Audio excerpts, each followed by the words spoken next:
Hello दोस्तों, tetralogy of Fallot एक बहुत ज़्यादा कॉमन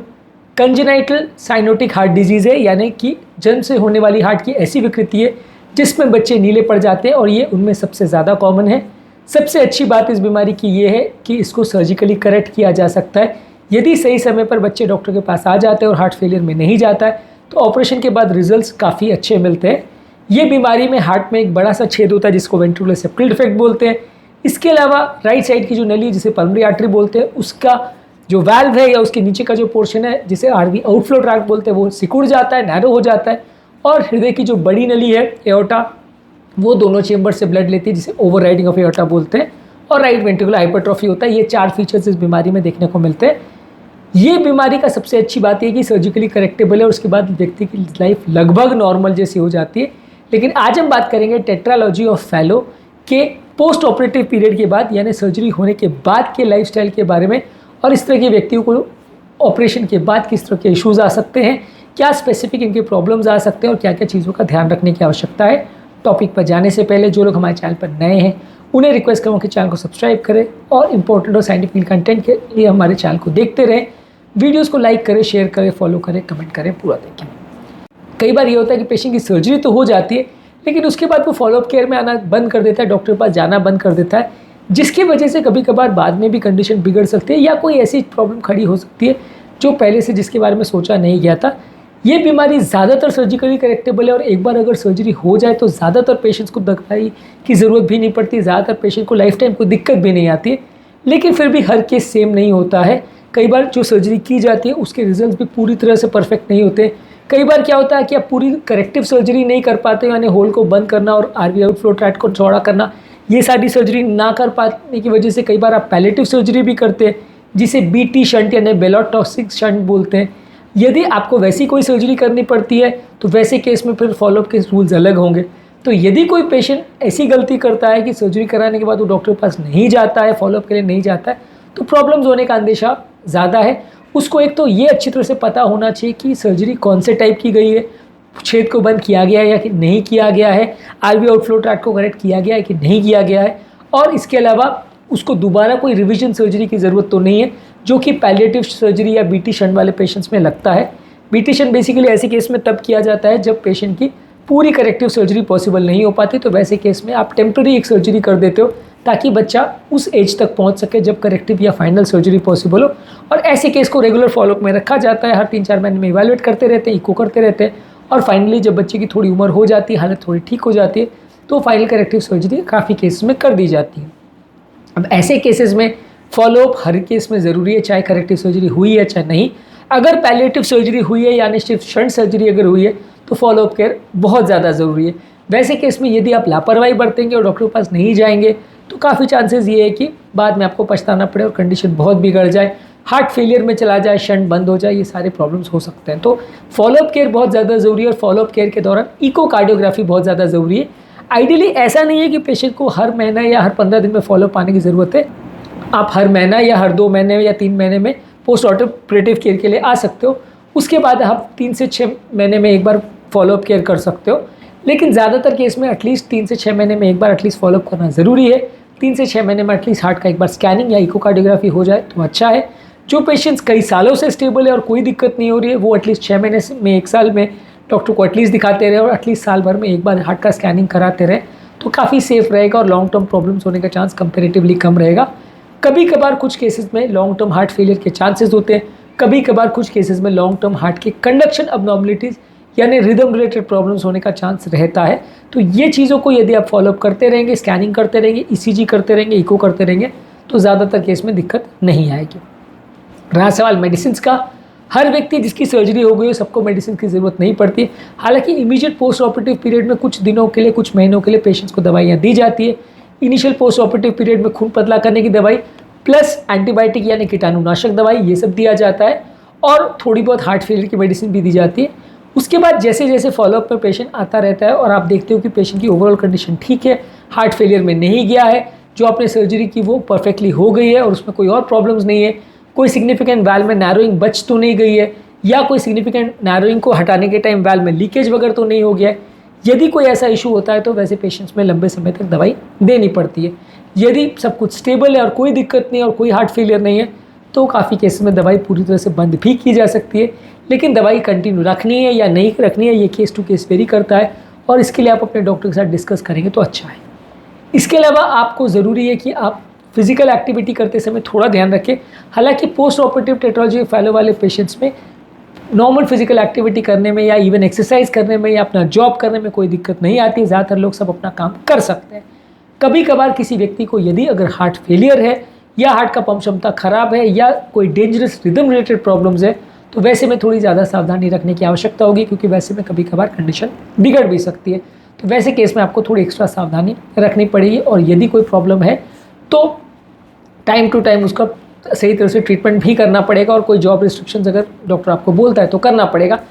इसका एक बहुत अच्छा तरीका ये जानने के लिए कि पेशेंट की एक्सरसाइज कैपेसिटी कितनी है या जॉब कैपेसिटी कितनी है, वो देखने के लिए आप हर साल 2 साल 3 साल में एक बार ट्रेडमिल टेस्ट करके देख सकते हो, क्योंकि हार्ट का स्ट्रेस टेस्ट होता है जिसमें एक एफर्ट टॉलरेंस जज करने के लिए आप पेशेंट को पट्टे पे दौड़ाते हैं और इसके दौरान पेशेंट की ओवरऑल स्टैमिना कितना, एफर्ट टॉलरेंस कैसा है, चलने या दौड़ने के दौरान हार्ट फेलियर की कोई सिम्टम्स आ तो नहीं रहे, कोई रिदम प्रॉब्लम्स तो नहीं हो रही है, ये सारी चीज़ें आप जज कर सकते हो। हालांकि ये कोई कंपलसरी नहीं है कि हर व्यक्ति को हर साल ट्रेडमिल कराना ही पड़ेगा, पर मेरा एटलीस्ट ये मानना है कि हर 2-4 साल में एक बार ट्रेडमिल कर लें तो थोड़ा ज़्यादा सेफ हो जाता है, खासकर तब जब आपको ये डिसाइड करना है कि पेशेंट को कितना फिजिकल एक्टिविटी अलाउ करना है या आपको ये डिसाइड करना है कि पेशेंट कोई जिम के लिए या विगरस एक्सरसाइज या विगरस ट्रेनिंग के लिए फिट है या नहीं, या प्रेगनेंसी के लिए फिट है या नहीं। ये सारे सिचुएशंस में आप एक बार ट्रेडमिल टेस्ट करके देख लोगे तो एटलीस्ट पेशेंट का स्टैमिना और एफर्ट टॉलरेंस पता चल जाता है।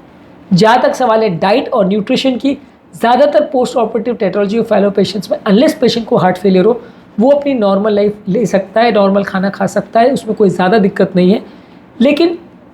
इस तरह के पेशेंट्स में कोलेस्ट्रॉल वाली डाइट से कोई बहुत ज़्यादा फर्क नहीं पड़ेगा, क्योंकि ज़्यादातर कंजेनिटल हार्ट डिजीज़ कोलेस्ट्रॉल से रिलेटेड नहीं होती, तो जो नॉर्मल व्यक्ति की डाइट होती है वैसा खा सकते हैं। हालांकि यदि आप लो कोलेस्ट्रॉल वाला डाइट खाएंगे, हेल्दी डाइट खाएंगे, बैलेंस डाइट खाएंगे तो वो ज़्यादा अच्छा है, आपको दूसरे तरह की हार्ट प्रॉब्लम्स नहीं होगी, पर ऐसा कोई कंपलसरी इस बीमारी में एटलीस्ट नहीं है। हाँ, ओवरऑल हेल्दी लाइफस्टाइल के हिसाब से आप रखें तो कोई मना नहीं करेगा आपको, पर कंपलसरी नहीं है। इसके अलावा न्यूट्रिशन के हिसाब से आपको ज़्यादा पौष्टिक खाना, ज़्यादा बैलेंस्ड खाना,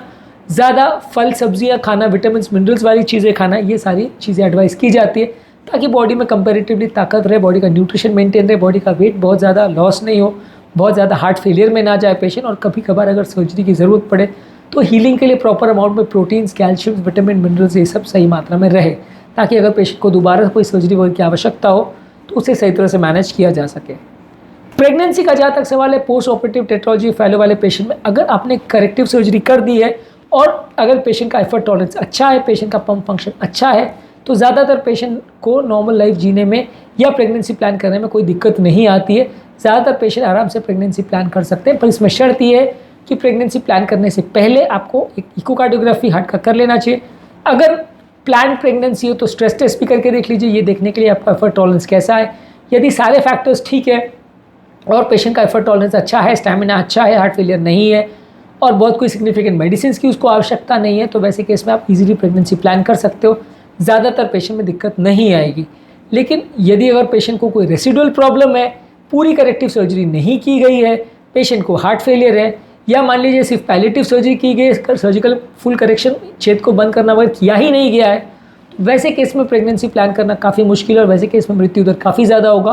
तो ऐसे हर केस को एटलीस्ट एक बार डॉक्टर से डिस्कस कर लेना आवश्यक है, क्योंकि कई बार क्या पेशेंट को उतनी डिटेल्स पता ही नहीं होती कि सर्जरी क्या हुआ है, कैसे हुआ है, कौन से टाइप की सर्जरी हुई है, कंप्लीट करेक्शन हुआ है कि नहीं हुआ है। ये सब चीज़ें कई बार पेशेंट और उनके रिलेटिव्स को पता ही नहीं होती है और वो कई बार बोलते हैं साहब पुराना कागज़ खो गया है और भी पता ही नहीं क्या हुआ था। ये हमारे साथ बहुत कॉमनली होता है कि ज़्यादातर पेरेंट्स या बच्चे कई बार जब आते हैं कि हमारा 20 साल पहले सर्जरी हुआ था, तो उनके पास एक भी कागज़ भी नहीं होता है। लोग बहुत ज़्यादा केयरलेसली इसको लेते हैं और बहुत सारे केस में, हमारे इंडिया में तो एटलीस्ट ये होता है कि पेशेंट हमारे पास ज़्यादातर आते हैं बिना कोई कागज़ लिए। अब वैसे केस में हमारे लिए बड़ा मुश्किल हो जाता है जानना कि उस टाइम पे बीमारी भी एक्चुअल में क्या थी और क्या कंपोनेंट्स थे, उसकी क्या सर्जरी हुई। पेशेंट ज़्यादातर ये बोलता है कि कागज़ तो सारे खो गए। अब ये बड़ा इशू हो जाता है, क्योंकि ऐसे केस में अगर पुराने कागज़ अवेलेबल रहेंगे तो डॉक्टर को मैनेज करना काफ़ी ईजी होता है। इसलिए अगर किसी व्यक्ति की आज के डेट में सर्जरी हो रही है तो वो जान के मान के रखे कि कागज़ जो है सर्जरी के डॉक्यूमेंट्स ये बहुत ज़्यादा इंपॉर्टेंट है, ज़िंदगी भर इसको संभाल के रखिए, क्योंकि कभी भी इनकी ज़रूरत पड़ सकती है। इमोशनल लाइफ और सोशल लाइफ की अगर बात करें तो इस व्यक्ति को ज़्यादातर केस में थोड़ा बहुत पोस्ट ऑपरेटिव पीरियड में डिप्रेशन वगैरह हो सकता है। मोस्टली कोई दिक्कत नहीं आती है, सोशल लाइफ में भी इनको कोई प्रॉब्लम नहीं आती है। हाँ, अगर किसी पेशेंट को रेसिडुअल हार्ट फेलियर है या प्रॉपर कोई डाइट या केयर की ज़रूरत है तो उसकी फैमिली और उसकी सोसाइटी अगर उसको हेल्प करते रहे, केयर करते रहे तो उनके लिए ज़्यादा अच्छा है। जहाँ तक सवाल है करियर और लाइफस्टाइल चॉइसेस का, करियर के हिसाब से आप ज़्यादातर हर तरह के ऑक्यूपेशन कर सकते हो। फिर भी यदि आपको रिदम रिलेटेड बहुत ज़्यादा प्रॉब्लम हो रही है या आपको एफर्ट टॉलरेंस बहुत ज़्यादा कम आपका आ रहा है, सर्जरी बहुत लेट हुई है, तो वैसे केस में ऐसा एडवाइस किया जाएगा कि आप बहुत अग्रेसिव ऑक्यूपेशन, बहुत अग्रेसिव एक्सरसाइज वाली एक्टिविटीज़ या कोई हाई रिस्क एक्टिविटीज़ जैसे ट्रेन चलाना, प्लेन चलाना, ट्रक चलाना, ऐसी चीज़ों को अवॉइड करें तो ज़्यादा अच्छा है, क्योंकि ऐसी चीज़ों में कई बार अनकॉन्शियसनेस वगैरह होने का चांस हो सकता है। पर ज़्यादातर पेशेंट्स को अगर सर्जरी काफ़ी साल पहले हो चुकी है और उनका हार्ट का इको काफ़ी हद तक नॉर्मल है या उनका ओवरऑल पंप क्षमता ठीक है या उनका एफर्ट टॉलरेंस ट्रीटमेंट में टेस्ट कर चुके हैं बिल्कुल ठीक है, तो वैसे लोग को कोई भी जॉब लेने में दिक्कत नहीं आएगी और फिजिकल फिटनेस के हिसाब से उनको पूरी तरह से स्टेबल माना जा सकता है। ओवरऑल जॉब फिटनेस में ज़्यादातर पेशेंट्स को दिक्कत नहीं आएगी। पर फिर भी ये है कि एक बार जॉब फिटनेस अगर किसी की लगती है तो आप डॉक्टर से जाके एक सर्टिफिकेट ले सकते हैं कि आपकी शारीरिक क्षमता वगैरह ठीक है, इको ठीक है, तो जॉब की कोई दिक्कत नहीं आनी चाहिए। आप अपने हिसाब से अपना चॉइस का करियर ले सकते हैं, अपना लाइफस्टाइल मेंटेन कर सकते हैं। इवन पार्टी में जाना, सोशल लाइफ नॉर्मल मेंटेन करना, फ्रेंड्स के साथ पार्टी आउट करना, ये सब चीज़ों में भी कोई खास दिक्कत नहीं आती है यदि किसी व्यक्ति का सर्जरी हो गया है तो। यदि सर्जरी नहीं हुआ है या पार्शियल या पैलेटिव सर्जरी हुआ है तो फिर it's a different ball game. वहाँ पे आपको सारी चीज़ों को डॉक्टर से डिस्कस करके ही देखना पड़ेगा और अगर हार्ट फेलियर है तो फिर उसके हिसाब से प्रॉपर हार्ट फेलियर का थेरेपी लेना पड़ेगा। लॉन्ग टर्म आउटलुक इस तरह का पेशेंट का ये है कि ज़्यादातर इस तरह के पेशेंट लगभग नॉर्मल लाइफ जीते हैं। नॉर्मल से अगर 5-7 वर्ष आप मान सकते हो उनका ओवरऑल सर्वाइवल कम हो सकता है। अगर किसी व्यक्ति का सर्जरी ठीक टाइम पे हो गया, यानी जन्म से 2-4-5 साल में सर्जरी हो गई है और उसका हार्ट सर्जरी होने के पॉइंट तक परमानेंट कोई डैमेज नहीं हुआ था, हार्ट में कोई डायलेशन या हार्ट की दीवार मोटे होने या इस तरह के कोई प्रॉब्लम ज़्यादा नहीं हुए थे, तो वैसे केस में लाइफ टाइम कोई दिक्कत नहीं है कि व्यक्ति का सर्वाइवल लगभग नॉर्मल होगा। अगर व्यक्ति को परमानेंट डैमेज हो चुका है और सर्जरी बहुत लेट हुई है, यानी टॉफ के पेशेंट की सर्जरी 10 साल बाद, 15 साल बाद, 20 साल बाद कभी हुई है, तो वैसे केस में डेफिनेटली हार्ट में डैमेज होने का चांस ज़्यादा रहता है और वैसे केस का लॉन्ग टर्म सर्वाइवल काफ़ी अच्छा रहता है, लेकिन पूरी तरह नॉर्मल नहीं रहता। इसमें से कुछ पेशेंट्स आप मान के चलिए कि नॉर्मल लोग 80 साल जीते हैं तो वो 50-60 साल तक जी सकते हैं, कुछ 10-20 साल कम हो जाएगा। केस टू केस वेरी करेगा कितना आपका डैमेज हो चुका है, हार्ट को किस एज में सर्जरी करी और उस समय तक हार्ट की कंडीशन कैसी थी, उसके हिसाब से डिसाइड होगा कि उसका लॉन्ग टर्म सर्वाइवल कैसा है। यदि ठीक टाइम पे सर्जरी हो गई और परफेक्ट सर्जरी हो गई और पेशेंट का पंप क्षमता या ट्रेडमिल सब कुछ आपने चेक किया, वो सब कुछ अच्छा है, तो पेशेंट का सर्वाइवल लगभग नॉर्मल होगा और कोई उनको दिक्कत ज़िंदगी भर नहीं आई। तो आज के टॉपिक में हमने बात करी पोस्ट ऑपरेटिव पेशेंट जिनको टेट्रालॉजी ऑफ फेलो की सर्जरी की गई है, उनका लॉन्ग टर्म आउटलुक कैसा होगा, उनकी लाइफस्टाइल कैसे होगी, उनकी मेडिकेशन, उनकी फॉलोअप केयर, उनका प्रेगनेंसी या उनका ओवरऑल जॉब रिलेटेड इश्यूज़ क्या आ सकते हैं, सारी चीज़ों पर हमने बात करी